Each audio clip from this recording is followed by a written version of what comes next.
questions and then have some players. As I said after the ball game, obviously disappointed, for our program. We not coming away with the win down in Alabama. The result of the game. Said it to the players after the game. Said it again today. Proud of the preparation and practice and how we started the game. At the end of the day, as a program, for me to the players, we all got to be a little bit better in the second half, and got to do that quickly as we move on. I could sense the players' disappointment this morning. At the same time, when we walked out of the team meeting room, you got to cut it clean and you got to take the lessons moving forward. But we got to go. Playing a really good Kentucky team. It's had 2 weeks of preparation coming off of a bye. Extremely physical football team on both sides of the line of scrimmage. Offensively, you look at their ability to rush the football, their efficiency in the play action pass, be a huge challenge for us defensively. Offensively, they're extremely good against the run and extremely physical up front. So be a huge test, and special teams will be a big part of it too. So I'll open it up for questions. Brent and then Sam. Yeah, Coach, in game, how much did you and your staff use analytics for decision making or helping in decision making? And two, why has this offense had such a hard time on 4th and short? Yeah, it's a portion of the process, but not the end all be all. Hasn't been any time that we've had analytics as being a part of it. And, the answer, at the end of the day, coaches and players got to be better in those situations, and we got to go pick up the first down. So 2 critical 4th downs that we don't pick up. You mentioned Kentucky's run game. They rely on Ray Davis. He's I think second in the SEC right now. How do you not let him get going? Well, you got to stop them early at the line of scrimmage. But their offensive line, their tight ends, they're extremely physical. They do a really good job getting a hat on a hat.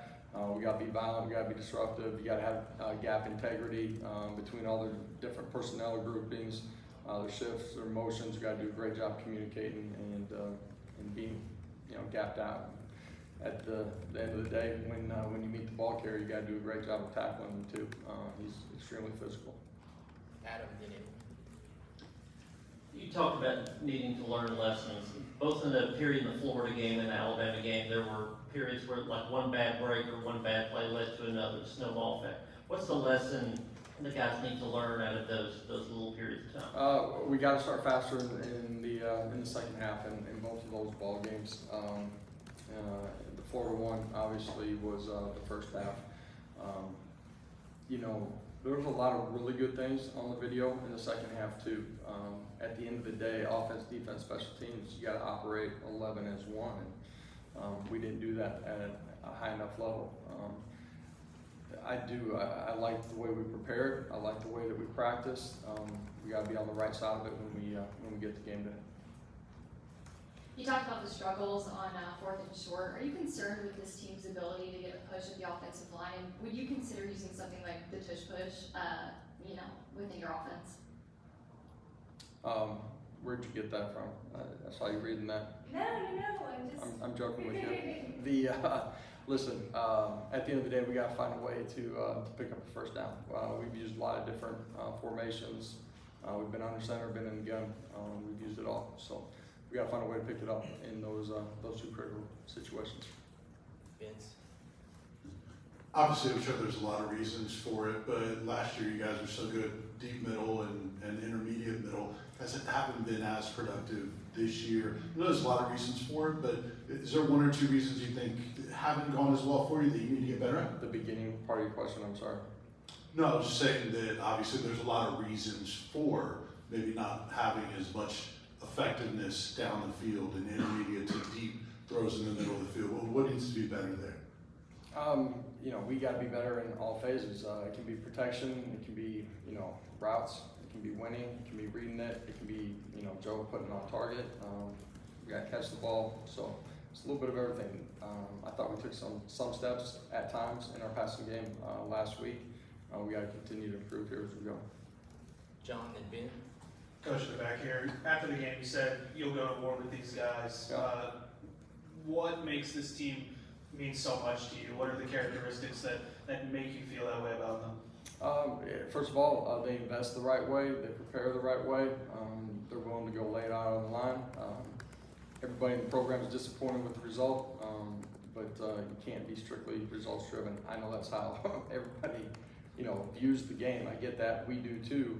But these guys continue to compete and play extremely hard. So we got to grow. We got to make up the difference and be on the right side of it for sure. But this group's willing to invest, compete, and go play. Josh, Joe was obviously able to get going running the football, but what weren't the running backs doing or the running game with the traditional run that didn't allow y'all to have success like y'all have been? You got to give them some credit too. They did a good job, destructing blocks and making plays, being physical at the point, making tackles in space. We weren't always on the right side of it, and that's running back. It's our front five. It's tight ends. We needed to be a little bit cleaner in that one, but also knowing the type of opponent that we were playing too. But we can be better normal downs and situationally too. Adam and Patrick. On the kick return, let's move back to the four. Yeah. Did you ever get more of a reasoning of like, who did they think called for the fair catch? Did they call for a fair catch? How did all that happen? Yeah, letter of the law, anybody puts their hand up above the shoulder, that would signify a fair catch. We had a frontline guy that put his pointer finger up slightly above his shoulder. Is he coached to do that just to say there's a No, sky kick? he's not coached to do that, no. Josh, when you went back and watched Joe's performance, what did you like, and what were some things that he needs to fix going into the next game? I thought he continued to compete, continued to fight throughout the course of the ball game. Really good decision making for a majority of the football game. Was accurate with football. I thought he made plays with his feet. Some of that was in quarterback run game, some design, some not. Some of it was him scrambling around making some plays. So there were some positive signs. Rob, then Wes. Coach, your team has basically played 2 bad quarters this year. Maybe it could have been 7-0. Is there a common denominator between the second quarter games? Man, welcome to college football, right? You got to be on the right side of it. You got to find a way to make the plays and make the difference, and also understand that this game's not going to be perfect. We see really good players and coaches on the other side of it too. I talked about earlier that I like this team because they invest, they prepare, they play hard. We got to be a little bit sharper. And in the first ball game, I didn't think we reset. In this one, just some unique things happened, and we didn't get going on the right side of it. But we got to cut it clean, and we got to move forward in this one too. Josh, sort of expanding on that, to only really have a couple of bad quarters and that to be 2 losses during a season, when you're trying to coach young people, how do you explain to them how fine those margins are and how much things have to be really, really good for 60 minutes without making people think they have to be perfect or pushing too hard? Yeah, first of all, you talk about those things, you show them on the video, how little subtle things make a difference in how the game's played. And it's a series of one plays that make the difference in the football game. That's the way you got to approach it, but it's a series of plays, so you got to reset and refocus on the next one. And, we talk about not having to be perfect, because I think that applies a lot of pressure to kids, where you can't go out and just cut it loose and go play. But the fundamentals, how you invest, your preparation, being on the right side of it, you got to control the controllables in the process of getting ready to play. Eric, then Austin. I know it's early in the week, but what have you seen from Kentucky's defense, the front seven, and there's a cornerback that's had 5 interceptions so far this season. What do they do well? Yeah, young corner that has been opportunistic, made plays when it's been up in the air. He's gone and got it, and did a really nice job as a young player. Their front, big, strong, physical. They do a really good job of getting off of blocks, but their second level and third level fits are on point. And so even if you block it clean inside, the extra half showing up quickly on you. They've done a really good job of tackling that guy in space. We got to be extremely good up front. That's 5 guys, it's the tight ends, and we're going to have to run with the physical edge in this one. There have been times this year where y'all called some design runs, but Saturday it felt like there was a little bit more of that. With Joe's ability to make some plays, with his legs, how much do you feel like that helps the spacing for the rest of the offense? It can help the spacing, but again, you're playing really good players. Every scheme's a little bit different, how you can attack them and try and find an edge for your players. So, you know, that's why things change from week to week a little bit. Vince and Caleb.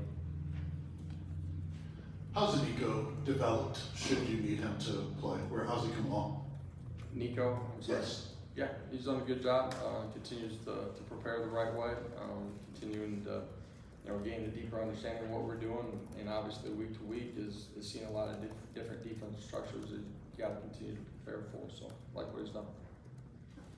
I'm sorry, I couldn't understand if it was the Nico or Nico. Building on the Joe Milton running question, have you talked to him at all about choosing when to lower his shoulder and then choosing when to avoid contact? Yeah, everybody's, you know, the end of their runs are a little bit different. The ability to slide their comfort, dive, get down, you know, situationally too, you know, the hidden yards in the game when needed. There's times when, you know, he should probably get down, but again, I like the way they ran the football. All right. Thank you very much. Thank you, everybody. Appreciate it.